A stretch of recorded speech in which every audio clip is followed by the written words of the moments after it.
We remain steadfast in our commitment in delivering local news that matters, stories that inspire, enriching the lives of Filipinos in the Philippines and across the globe. This is your GMA Regional TV. Buong puso para sa Pilipino. Kini ang mga dagkong balita karong Martes. 31 ka universidad o kolehiyo sa rehiyon ni-apply og tuition fee increase sa CHED. Maabot sa 80 ka empleyado sa barangay Umapat, Mandawi City, wa maswelduhan. Taxi driver nga gireklamong naningil og mahal kaayo nga pliti, imbestigaran. O mga tinun-an sa Cebu City Science High School, daog sa Estados Unidos.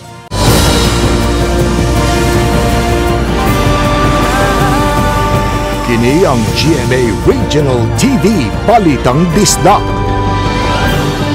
Maayong hapon, kini ang inyong GMA Regional TV Balitang Bisdak ang bugtong kasaligan, kasandigan o kadangpan sa mga Bisaya nga maghatod sa labing dako mga nagunang balita nga mahinungdanon sa Central ug Eastern Visayas. Ug live dinhi sa GMA Complex sa Dakbayan sa Sugbo, ako si Alan Domingo. 31 ka mga high education institution sa Central Visayas ang nangayo og aumento sa tuition sa school year 2024-2025. Sa era nato ang detalye, ining report. Sa 31 ka mga HAI, 14 nini ang nag-apply og aumento sa maabot nga first year college, samtang 17 ang nag-apply og tuition fee entero year level alang sa tuig 2024-2025. Dili hinuon mabutyag sa CHED 7 kung unsa kini ka mga tunghaan sa kolehiyo ug universidad sanglit nagpadayon pa man ang evaluation sa all-level application. Sanglit gikinahanglan man nga susihon nila kung natuman ba malagda nga gibasihan lakip niini ang consultation sa mga stakeholders sa mga HEI. Hinuon ang katong incoming first year, wa na kinahanglan ang consultation kung dili posting na lang sa mga tunghaan. Sagad sa mga rason sa tuition fee hike ang pagpauminto sa sweldo sa mga magtutudlo o pagpalambo usab sa mga tunghaan. Sagad sa gipangayong aumento ang 5.1%. Certificate of Intended Compliance, notarized na siya, usa na sa mga requirements. So, ang distribution sa increase is 70% will go to the salaries for the teaching and non-teaching staff. Then 20% for the improvement sa facilities sa HEIs. Gipadayag sa CHED 7 official nga ang Commission and Bank ang modesider kung aprobahan ang gipangayong aumento o ginauman nga mo pagawas og desisyon sa dili pa moabli ang klase. June pa man ang deadline sa submission. So ongoing pa mi nag-upload pa mi sa mga application. Kauban si Clover Lumayag, ako si Alan Domingo. Balitang Bisdak. Higapin sa 8 milyones pesos ang kadaon sa agrikultura tungod sa nasinating grabing huwaw sa Dakbayan sa Talisay. Ano yung live report ni Femary Dumabok. Fem.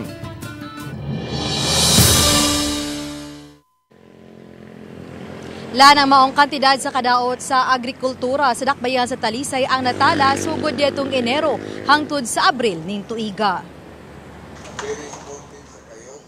Mato di Konsyal Alito Bacaldos, chairman sa Committee on Agriculture, nga sa 8.3 milyones pesos nga danyos sa agrikultura sa Dakbayan sa Talisay.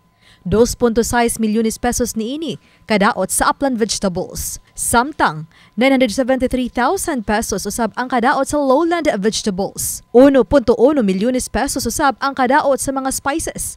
1.4 milyones pesos sa pananom sa mga prutas o 2 milyones pesos usab sa mga commercial crops. Samtang kapin sa 110,000 pesos ang danyo sa mga livestock o binuhing mga hayop. Dako-dako ni ma'am kay tungod sa katasod ba sa kadugayon sa atong El Nino ba.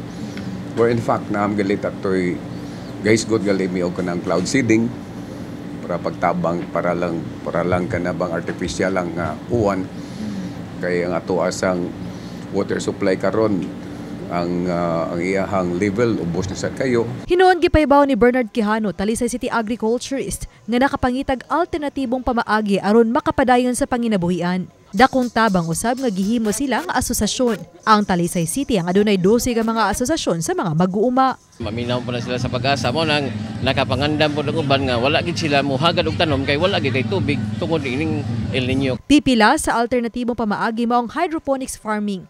Sama sa gibaligya nila karon nga mga utanon, prutas sa guban pa. Bisag init kayo ang panahon, wala tayo problema. Wala ma'am kay dili man siya sigig bubo. Kuha naman siya daan. Nanay siya tubig, mutubo na gid na siya gihara. Ya gamay nga kuan. Tag 40 ang usa. Grabe gid siya kainit ng alaya pero gikuan lang gid siya ma'am.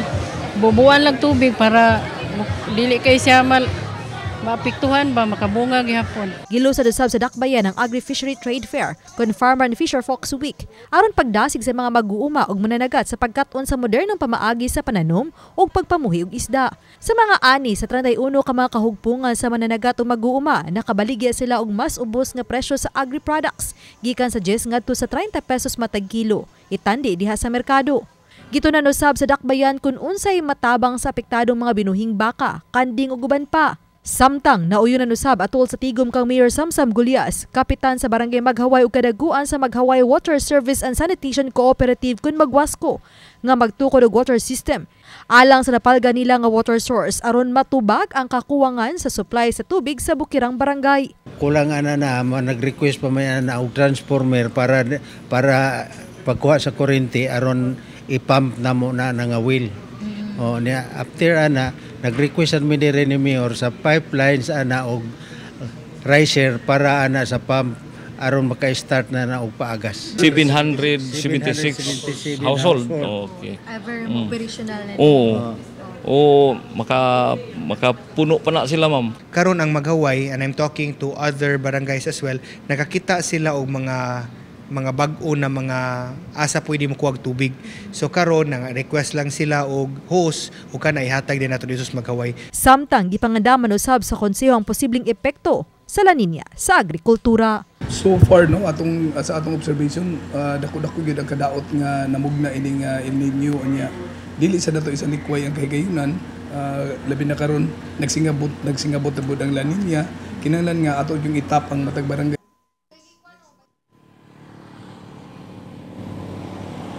Lantukion sa konseho ug sa City Agriculture kun unsa nausab nga mga alternatibong mga pananom nga mula hutay kuno galing masinati ang grabing pag-uwan lakip na usab ang hazard kadala sa pag-usab-usab sa panahon. Lan? Okay, daghang salamat, Pemari Dumabok. Mga trabahante sa Umapad Barangay Hall sa Mandaue City, muli magkabuan ng wa masweldohi. Nanawagan silang aksyonan na in town kay naglisod na kaayo sila. Ang detalye sa report ni Nico Serino. Sud ning tuiga wala pa masweldoe ang kadaghanan sa mga empleyado sa Umapad Barangay Hall. Giban-abanang moabot sa 80 ka mga empleyado ang namroblema sa ilang sitwasyon. Matud pa, nadiin-diin na lang sila og pamaylo, makasapar-sapar lang sa inadlaw-adlaw nga panginahanglan. Grabe ang kalisod ni Sugar Macron na muhilak na jud ko kay duha ka buka kong mag-graduate. Manang kamot ko manghuam ko kwarta para makagraduate ako mga anak. Yan pa ko'y bata nga kuan nagtutoy. Kaya ako dito pagbangon tayo mga pamilya. Kay wala na aprubahan ang 2024 annual budget, reenacted budget ang gigamit karon sa Barangay Umapad. Matud sa kapitan, apektado ang ilang mga serbisyo, sanglit dili pa sila makagamit sa ilang pondo. Mamahimo hinuon nga makapanweldo sila apan may gipangayo nga requirements ang mayoriya sa barangay council. Kini ang rason nga nung wala pa nasweldoan ang mga employees. Daghan sila gipangayo. Dili sila musultis tinuod unsa gid ba? Mana comply sila DTR og appointment. Na. Karon pag-ari nako kay nag-tingkay daw nila ang DTR, di-match nila ang DTR ug payroll same sign siguro unsa okay ba sig pangtingkay. Nga name siguro. Nangayo na sad og out of office. Matud sa kapitan, andam siyang makigsabot sa barangay council para mahapsay ang sitwasyon. Sa pagkakaroon, nagpatabang ang barangay sa City Hall sa mga gikinahanglan nila. Pila na takaman sulat ay even single piso wala takakuha para gamit sa barangay. Supplies mo kani utang pa ni. Hindi ka bayad. Actually mga payables mo wala pa. Gisuwayan sa GMA Regional TV pagkuha sa habig sa barangay councilor nga chairperson sa Committee on Appropriations. Apan wa pa kini mutubag sa among komunikasyon, tawag, text ug message sa social media account. Nico Sereno, Balitang Bisdak. Subay sa pagtimaan sa International AIDS Candlelight Memorial, mga persons living with HIV sa Lapu-Lapu nanawagan ngadto sa lokal nga kabahanan nga unta aduna na sila primary healthcare facility ang dakbayan alang kanila. Si Loan Merondina sa report.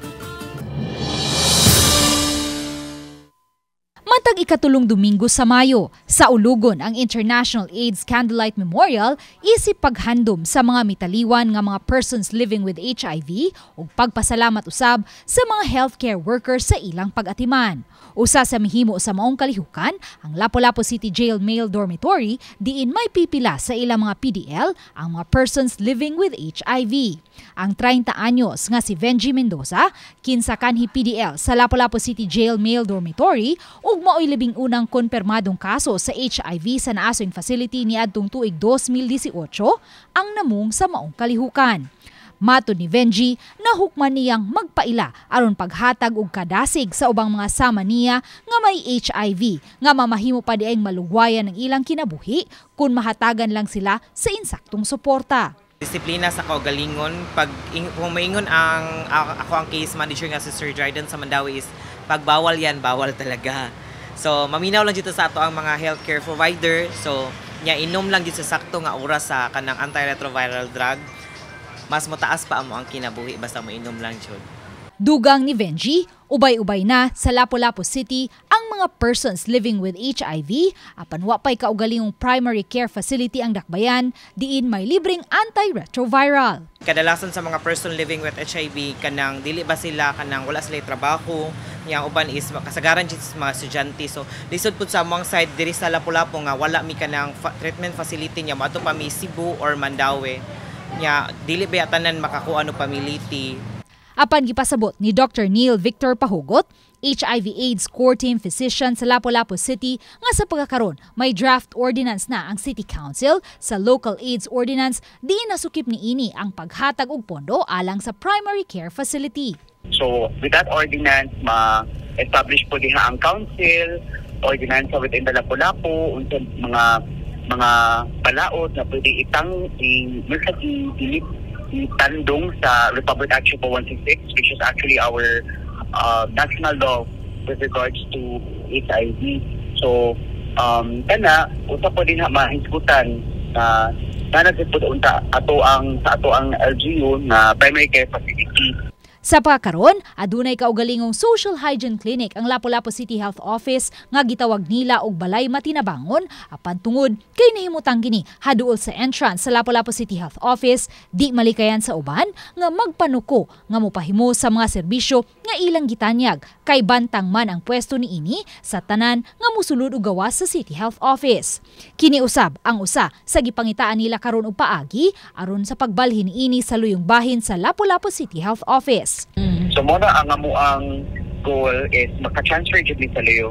At least ang katong mo-avail sa amuang mga HIV-related services, confident na, they feel safe, and dili na sila maulaw muduo sa amuang. Sa pagkakaroon, aduna nay 683 ang mga konpermadong kaso sa HIV sa dakbayan sa Lapu-Lapu. Sukad 1984, aduna nay 683 ang mga konpermadong kaso sa dakbayan sa Lapu-Lapu. Uban ni Marlon Melgazo, Luan Merondina, Balitang Bisdak. Nakuha na gyon so pagkamagawani sa Cebu City Hall ang nahabiling unom ka buwan nga sweldo.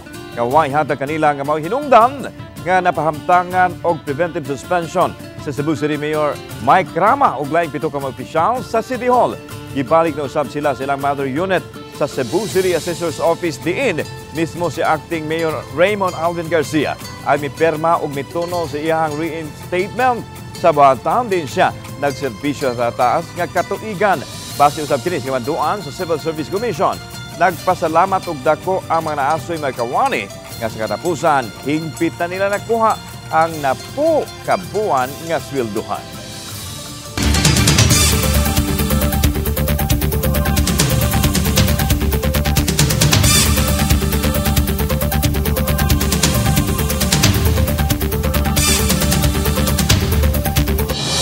At tangi!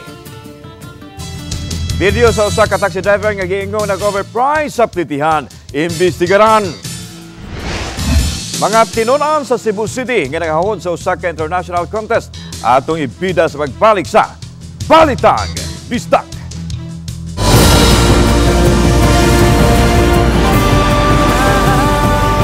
Kini ang GMA Regional TV Balitang Bisdak.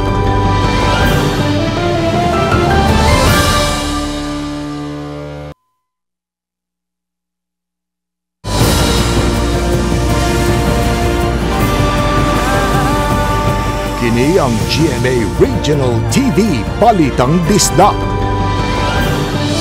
Department of Trade and Industry may patuman sa price freeze tungod sa epekto sa El Nino ug tungod sa hulga nga may piktuhan usab ang supply sa tubig nga mainom.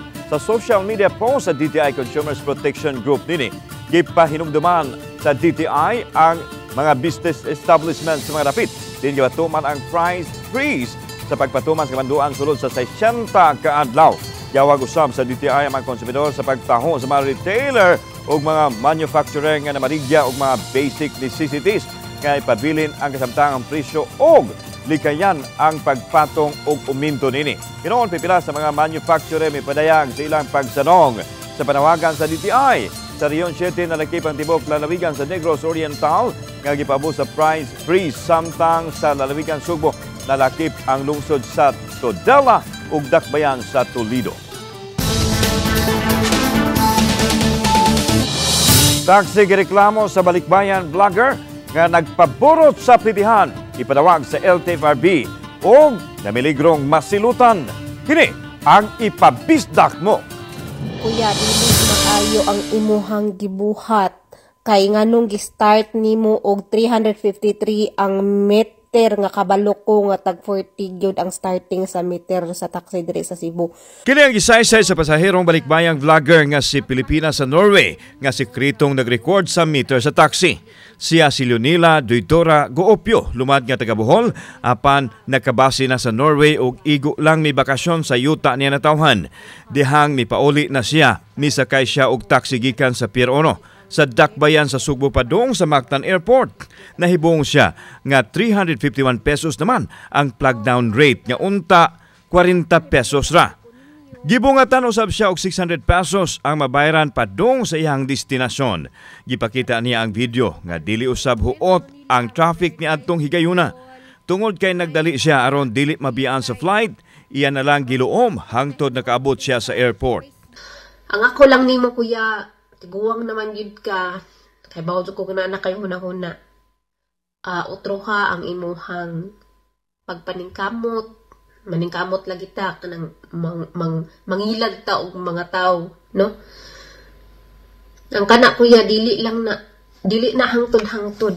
Arongon ninyo ug usay rate ninyo og pila ra ang meter. Mao ra gyud inyong pangayoon. Dili kay magbuot-buot mo nga magkuan mo pakyaw-pakyaw mo. Dili na lang mo mag-taxi driver. Ang reklamo gipadangat sa reklamante sa Balitang Bisdak o ngadto sa LTFRB nga mipasalig nga imbestigahon ang panghitabo. Gikadak na ipatawag ang operator o ang taxi driver human ma-verify ang body number nini o ang taxi company. Giulagway ni Ray Ilnar, ang Chief Transportation Development Officer sa LTFRB 7 nga dakong kalapasan ang gihimo sa driver. Dugang niya nga makig-alayon sila sa LTO sa aksyon nga himuon sa driver sanglit ang operator naman ang ubos sa ilang jurisdiksyon. Dili matod pa nila tugutan ang ingon ini nga binuhatan sa public transportation. Ako ipatawag ang operator, ipatawag na akong driver sa ang unit kaya para ma-inspeksyon. Okay. Bawal kay wala nagasunod sa atong official nga kuan, katong flag down sa usa ka taxi. Kauban si Clover Lumayag, ako si Alan Domingo. Balitang Bisdak. Kapin sa 500 ka mga batang babae sa Lapu-Lapu City na nag-edad og 9, hangtod na sa 14 anyos ang libreng nabakunahan patok sa HPV kon human papilloma virus. Siloan Merodina sa report. Midagsa niya itong Sabado sa buntag sa gym sa Barangay Basak, Lapu-Lapu City ang mabot sa 547 ka mga batang babay edad 9 anyos ngadto sa 14 anyos uban ang ilang mga inahan. Matod ni Councilor Emilio Galarosa, chair sa Committee on Health, nga ubos ang Barangay Basak sa pilot study alang sa HPV vaccination. Hinuon dili lang ang mga taga Barangay Basak ang mipahimos sa libreng HPV vaccine apan may mga bata usab sa mga silingang barangay sama sa Gunob ug Marigondon. Hinon matod ni Galarosa, una ni ini gipaubos man sa orientation ang mga ginikanan sa mga bata kung unsa ka mahinungdanon ang pagpabakuna batok HPV. So ato ginang explain nila nga how safety is this. Nya if they receive the kids, they are protected. Matod ni Dr. Agnes Cecil Realiza, City Health Officer, nga tumong sa bakuna nga kahatagan og early protection ang age group sa mga batang babae nga dili pa sexually active.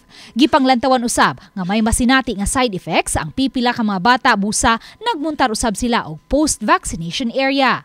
Andam hinuon ang City Health Office nga moatiman sa mga batang nabakunahan kung makasinati kini og daotang epekto sulod sa 30 kaadlaw human sila nabakunahan. Amo man ginsulti ang mga parents instruction mo.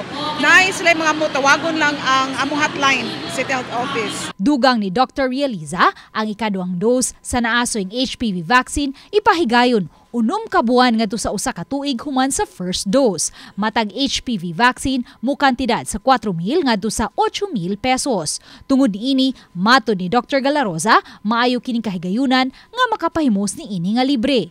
Ang 10 anyos nga si Zara Bok ug ang iyang 13 anyos nga ig-agaw nga si Kathleen Faith Berdigan lakip sa mga nagpabakuna. Ay para dili ko makakuha na nga cancer. Cancer sa kanang cervical cancer. Para sa among kaligtasan namon sa cancer. Salig man ko sa mga doktor dere sa tanan ng salig namon ko. Ang HPV free vaccination pinaagi sa pagtambayayong sa Lapu-Lapu City Health Office, DOH-7 ug Philippine Obstetrician and Gynecology Society Cebu Chapter. Uban ni Godfrey Rilien, Luan Merondina, Balitang Bisdak. At tangi! Mga proud bisdak kibinaog sa California, USA atong ila-ilahon sa pagbalik sa Balitang Bisdak.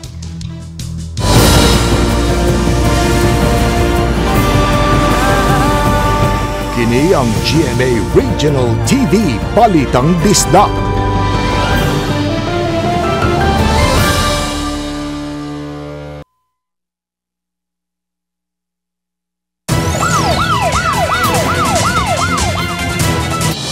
Multicab nga bibangka sa Central Island sa Cebu South Coastal Road, habig sa Barangay Tangki, Dakbayan sa Talisay, misangpot sa pagkalimbuwad nini. Ilandig sa tambalanan ng 44 anyos nga driver, tagalungsod sa Consolacion human. Makaangkon og minor injury dihang nalimbuwad ang multicab kayang gimaniho. Sa pakisusi sa Talisay City Traffic Investigator nga ang driver o van sa iyang amigo gikan sa lungsod sa Badyan ug padung unta sila mo pauli. Gingong nagkatagpilaw ang driver ng undan nga wa niya mabantayi nga mikat-kat na di ay ang multicab sa iyang gimaniho sa Central Island. Sunod nila nabantayan mauna ang pagkalimbuwad sa multicab. Kitabang siya sa mga personnel sa Talisay City Emergency Team o gidala sa ospital. Wala hinoon mausab ang iyang kauban. Napadapli usab ang multicab o nabalik sa dagan ang trapiko. Niya ay pahimangno sa kapulisan sa mga motorista.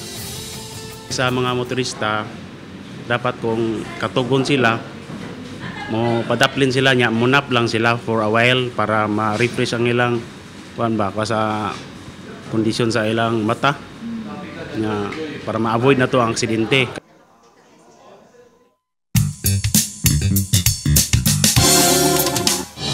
Nalangka sa mga tinunan sa Cebu City Science High School ay ikaupat nga ganti atol sa ICIF Regeneron 2024 ubos sa kategorya nga Cellular ug Molecular Biology Research.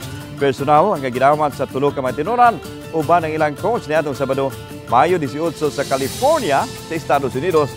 Gilangkuban ang grupo sa mga tinunan nga silang Micaela Rintusa, Micaela Macabata ug Wesley Siguya.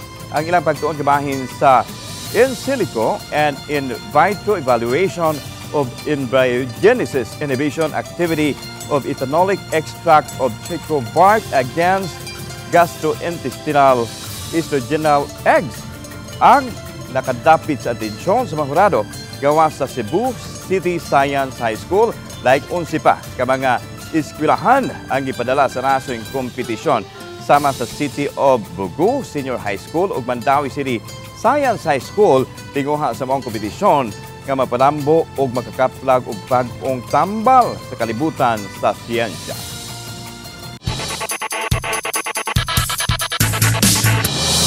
Sa nagbarang finals karon sa NCAA Season 99 Men's Volleyball Tournament, gibalikan sa Perpetual Altas ang ilang kadaugan sa Game 1. Ano yung report?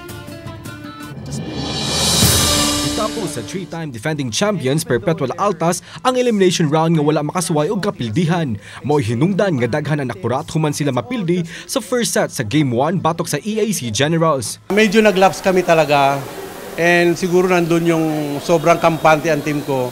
Disappointed ako kasi hindi nila lumabas yung training namin. Kaya after that, yung second set, medyo nagsalita ako sa kanila motivation na we have to step up and dagdagan natin ng hard work and heart. Masyado kaming number 1 sa daming tao tsaka siguro sa aura din na sa loob ng court, pero yun after nun naka-recover kami pagdating ng second set hanggang fourth set. Human mauli pagbalik ang ilang duwa, lahos-lahos na ang ilang duwa hangtod nga midaog sila sa Game 1. Apan nilang gitataw nga wala nila ibaliwala ang ilang kaatbang sa finals tungod kay nagpaabot sila nga maningkamot ang EAC Generals nga modaog sa Game 2. Matod ni Sammy Akailar, head coach sa Perpetual Altas, nga taas sa ilang pagdahod sa katakos sa EAC tungod gikan pa sa elimination round hangtod na sa finals nagsaka ang ilang katakos. Sa pagkakaroon, ilang gitunan kung unsaon pagpakgang sa estilo sa EAC Generals at ang iyang Game 2 sa NCAA Season 99 Indoor Volleyball Finals so maabot nga Domingo sugod alas 12 sa Oto live sa GTV. Kauban si Clans Gabutin, Mark Regia Abella. Balitang Bisdak. Samtang makita ninyo kini mga episode sa official website sa GMA Regional TV, www.gmaregionaltv.com. Pwede usab ninyo mabisita ang among official YouTube channel, GMA Regional TV, o i-click ang subscribe button alang sa labing init ka balita gikan sa mga rehiyon tungod sa GMA Regional TV Local News Matters. Kami, ang GMA Regional TV Balita Bisdak, kinatibukang pwersa alang sa mas dakong misyon ug mas halapad nga pag-alagad sa nasod. Maayong hapon, mga kapuso.